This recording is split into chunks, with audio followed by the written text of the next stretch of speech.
What's up? This is part two because my phone randomly just cut off earlier as I was recording. Stopped recording. I think it was because it was getting hot. I don't have air conditioning, and when my truck sat for over a year and a half, I don't know what happened to it, but so anyways, phone overheated, so I'm gonna, I turned this $80 to $100 job into a $140 job, and then the customer next door asked if I can come quickly mow the backyard, and so, it was like 10 minutes for $25, which is not bad, but anyways, and she asked me to come back a week from now, and so that's a good thing. Got her booked again. So while my spring rush is kind of dwindling down, at the same time, each week somebody has been calling me for going on like 2.5 months, which is not bad at all. But the revenue, I have to get to a point to where I can actually make a living off of it. So technically, I'm still in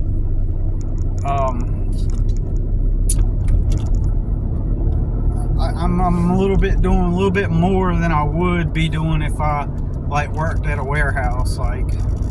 So let's say if I worked at a warehouse Monday through Friday, and stupid thing. Let's say I worked at a warehouse Monday through Friday, and I don't know how much I'd get paid nowadays. I've only ever been paid previous, 95% of the time I was paid $10 an hour. All of my 20 years, $10 an hour. Never got raises, anything significant. The max I made one year was working at a warehouse where they sold bearings and belts and manufacturing machines, where they need to work on the machines and put bearings and belts and replacement parts, shivs, and holy crap. I worked there for a year and it paid $11 an hour to start. I was like, crap. And so that's the most I got paid for a regular job.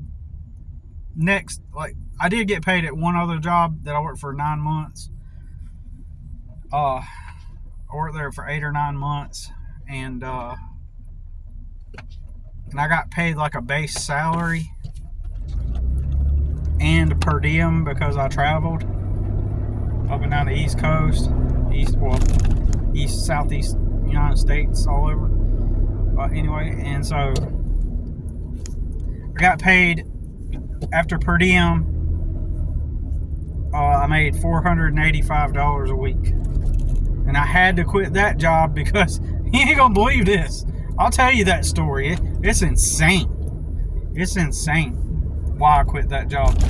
Multiple reasons, but one of the reasons had to do with drugs, and of course it had to do with drugs because mainstream society is just everybody fucking does drugs, and then we all pretend that and act oh, drugs are bad. Oh, the people that are addicts getting their life together, let's support them.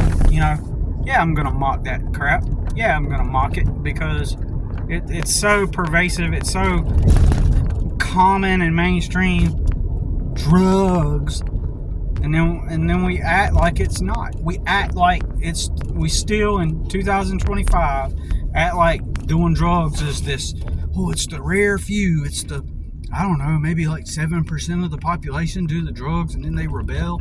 And then the rest of everybody else are just well-to-do, live clean, and so stupid. It's such a stupid thing.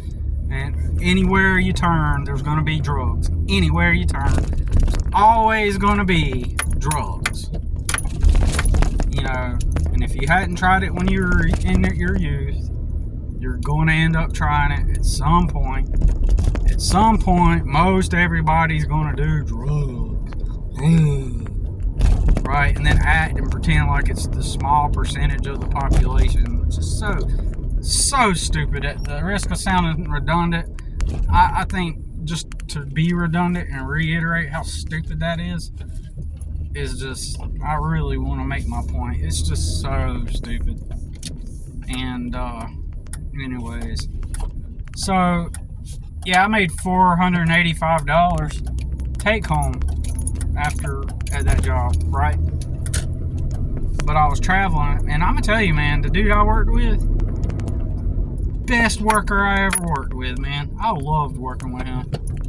As far as a co-worker goes, cool dude, awesome guy, man. He would be the type of worker I'd always want to work with if I ever had to work with somebody again, working for somebody else, man. We'd get up every day or every week. Monday, we'd set out, fill up the box truck with boxes, move them boxes. So we'd load up our orders, and our job was to go to Walmart's. So we might do between 1 and up to 10 Walmart stores a day. We'd drive. I mean, 10's kind of pushing. That's kind of like, on average, we probably did about 7 or 8 Walmart stores a day. And we'd climb on the top of the Walmart stores and put air filters, take the old air filters out of all the air conditioning systems, and then replace them with new air filters. That was the job. And this guy, he smoked weed. Like, he smoked sometimes when we were driving, and then he smoked Black and Milds, right? And that dude, he was like my favorite guy to work with, because you know why? He wasn't all BS. He didn't try to act gangster or thug. He didn't he wasn't there to try to like be the boss. You know, he was just, hey, this is what we gotta do. You know, and he was cool. The best dude I ever worked with, man. I told him one day when I get rich, and if he wants to, when he retires or whatever, come work for me. Like, I'm gonna make him my suitcase carrier, my full-time. Like, you can carry my bags if you want. Like, it was a joke, but he said, I'll do it. He's like, I'll do it, man. He liked working with me. And I may be wrong about this. So I don't want to put words in his mouth. But I think I remember him saying I was like the best dude that he ever worked with. And he most definitely is the best dude I ever worked with. Anyways, we just do the job. We just do the work, you know? We communicate and just do the work. And he would, after work, he'd go get some beer and he'd have some weed and he'd do his thing in his hotel room. We both got different hotel rooms. And somehow he was incentivized. I know this is useless information, but he was incentivized to get the cheapest hotel rooms. I don't know if he got like to keep some money or extra pay or something for doing that, but he would look for, you know, affordable hotel rooms that were decent, you know. But excuse me. So, but yeah. So I ended up charging the guy today $160. I'm trying to remember what I was saying. I charged him $140, and then I ended up making like total with the next door neighbor $165 today. It's not a lot of money, but it is a lot relevant because now I can get my phone bill paid and plus have some for gas and food and stuff. I got a quarter of a tank now here to pick up my son. But anyways, I ended up working for that place for 9 months with that dude, and then before that, I made $11 an hour at that crappy warehouse where they sold the bearings, right? And that BS. And other than that, I made $10 an hour for the main part of 20 years. I would just every job would be $10 an hour to start, and then it wouldn't start. It wouldn't pay me anymore, right? It wouldn't pay me. The opportunities for raises never came, and people don't understand that if you're working at a full-time job, how and you're looking for another job, how many times are they going to let you take the day off for personal reasons? So it's almost impossible to even go to an interview if you could get an interview. You have to pretend and you have to call out sick. You know what I mean?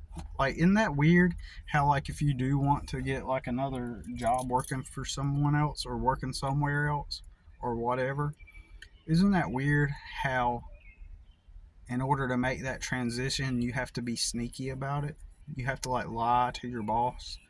Oh, yeah, I need to take a personal day or something. And then, I don't know, man. Uh, Sorry, I just got distracted. I was reading my son's text. I'm here to pick him up. But anyways, so I did good today. And that job, oh man, that one job where I had to quit because of drugs, that sucked. Um, I don't remember why.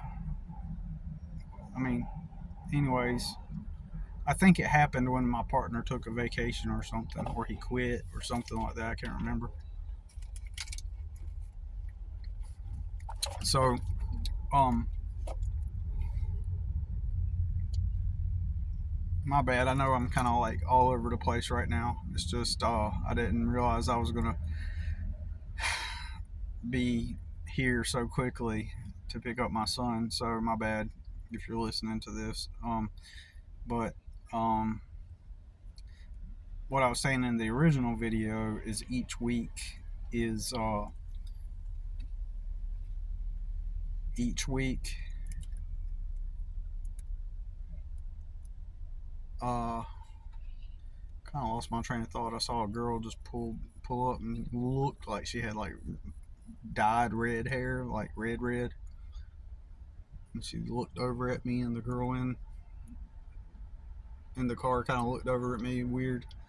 It might be my son's sister. So, anyways, um, what was I saying? My bad. I know you didn't get on this video to hear me be sporadic and all over the place, but anyways, um, I guess what I was saying in the original video is um, that every week I keep kind of getting lucky, you know, because the customers call me with a need right as right when I'm finished with one job, I get another call. But the moment it dries up, like I'm immediately without work, and then I'm immediately without money, like just like that. So, and then at that point is when the domino effect can happen. So if I'm during one of those points where I don't have work, then all of a sudden it will create a domino effect to where, like, say, for example, it dries up and then at that same time I get a flat tire, for example. Well, that's it. I'm done. Like, um, either I don't have the money or I have just enough money to get the flat tire fixed. And because I don't have that money to get the flat tire fixed, means that I don't have. That was my son's sister, by the way.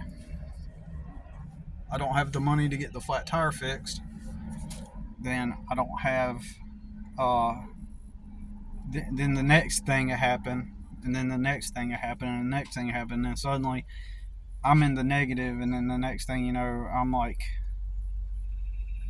yeah, it was a girl. She did have red hair. Must be one of his sister's buddies. But they both looked at me all weird, and the girl with the red hair driving, they were like, must have been saying something. But anyways, um, what was I saying? Um, so then it go like I don't got no safety net to fall back on really. Uh, so there's been times where things like that happen, and I'm just like stuck in one place for days at a time because I can't really most of the time call up somebody, and then I have to fish in order to get help. I have to kind of like fish for help. Like nobody's gonna be like, oh man, I got this to do today, but I see Billy's got a flat tire, so I'll just do this tomorrow, and I'll go help him out with that. Instead, I have to fish, and then maybe if I keep fishing, and then if I get lucky, it just so happens that my sister just doesn't have anything to do today, right? She just happens to not have anything to do today, and I say, hey, can I get a ride? If she just doesn't happen to have anything to do today and she has the flexibility, then she'll do it. You know what I mean? Um, but if she's like, for example, oh, I'm going out to lunch with so and so, she's not going to say to her friend, hey, my brother's got a flat tire. Let me go take care of that. Maybe we can go out to eat lunch some other week or next week or something. She's going to go have the lunch then because they've already planned it. You get what I'm saying? I'm the type of person that might be like, yo, hey, let's get lunch tomorrow or next week or something. I got to go help somebody with a tire, I'm that type of person. I've always been like that. On the downside of being constantly poor and in poverty, chronically, one of the downsides is that because you're so poor, you can't help people as much with things. So I can't help people with things as much. And so it gives the optics and the illusion that I don't help people with things. Like I'm not there for others, right? Does that make sense? In the past, I was always there for others. Like, I just thought it was, and it is. I'm not wrong. I just thought that it was a part of just being part of a community, and this is just part of being in a community, and you help each other out. Nothing dysfunctional, nothing codependent. Just you live in a community. So and so needs help with this, that, blah blah.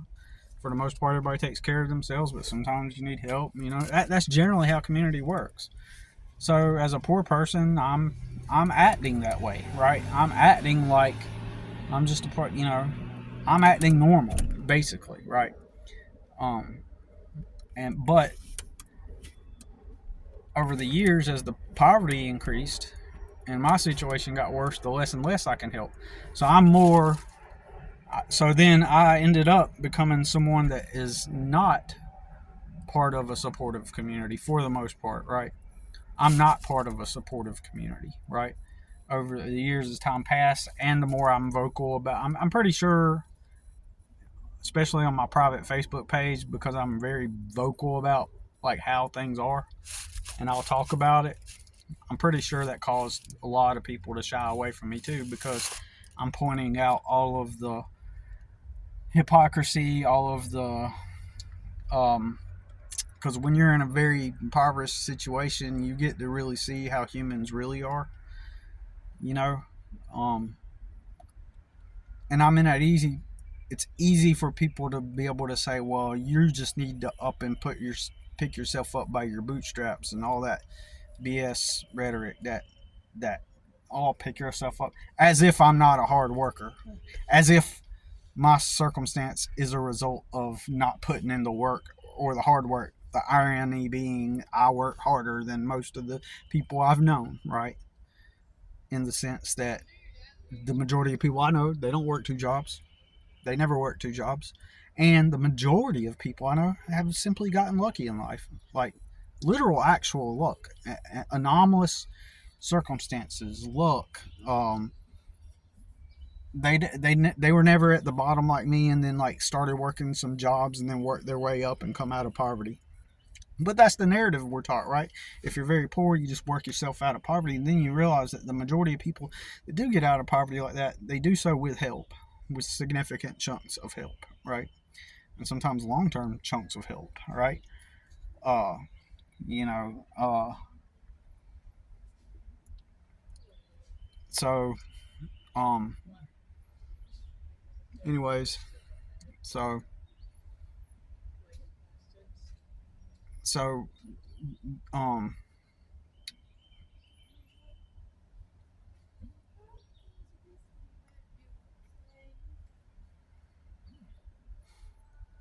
so what was I saying? Kind of got distracted.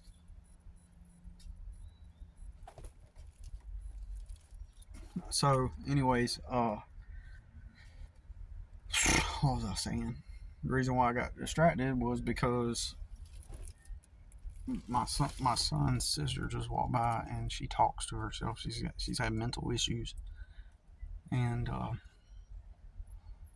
like she talks to herself, and she's been taken into the psych ward and stuff. But anyways, uh, she was singing something when she walked by, and it distracted me. But anyways, um, but yeah, the moment things stop, like it's not just like, oh, there's a lull and I just need to like wait it out and just keep working hard.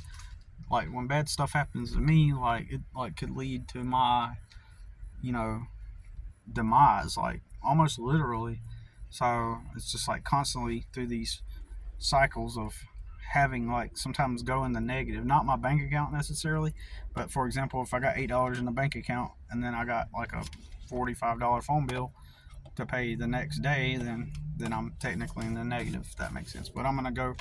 My son's here. I'm here to pick him up, and he's realized that I'm here. And so appreciate you bearing with me in my kind of ADHD moment here on this video. And so yeah, so talk to you soon. Peace.